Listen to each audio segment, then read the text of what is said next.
Hello guys, welcome back to my mini blog. আবার একটা mini blog নিয়ে চলে আসলাম। তো এই মিনি ব্লগটা অনেকদিন আগের, ডিসেম্বরের 24 তারিখের মিনি ব্লগ। আর এই ব্লগটা ছিল ভাগ্নির বার্থডে।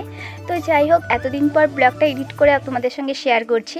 কারণ কি, আমি ভেবেছিলাম এটা এডিট করে আর শেয়ার করা হবে না, কিন্তু আমার ভাগ্নি প্রচুর রেগে গেছে।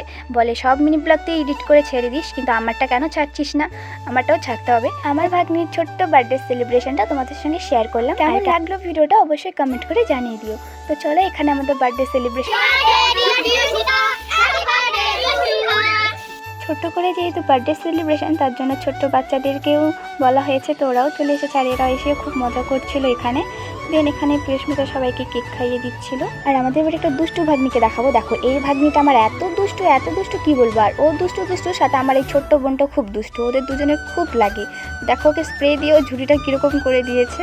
তো এখানে দিদি পিউকে আশীর্বাদ দিয়ে দিল, আর এখানে সবাই পিউকে আশীর্বাদ দিয়েছে। এখন তোমরা বাকি আছো, তোমরাও পিউকে আশীর্বাদ দিয়ে দাও। এখানে সবাই খেতেও বসে পড়েছে, যেহেতু অনেক রাত হয়ে গেছিল। আর এখানে বাচ্চা কাচ্চারা কে কোথায় বসবে না বসবে তা নিয়ে একদম মারপিট লাগিয়ে দিয়েছে। তো দেখো, ইনি হলো বার্থডে গার্ল, এনারও 24 তারিখে বার্থডে হয়েছে। তো এনার বার্থডে সেলিব্রেশনটা ব্লগ ছাড়া হয়েছে, তোমরা সবাই দেখেছো।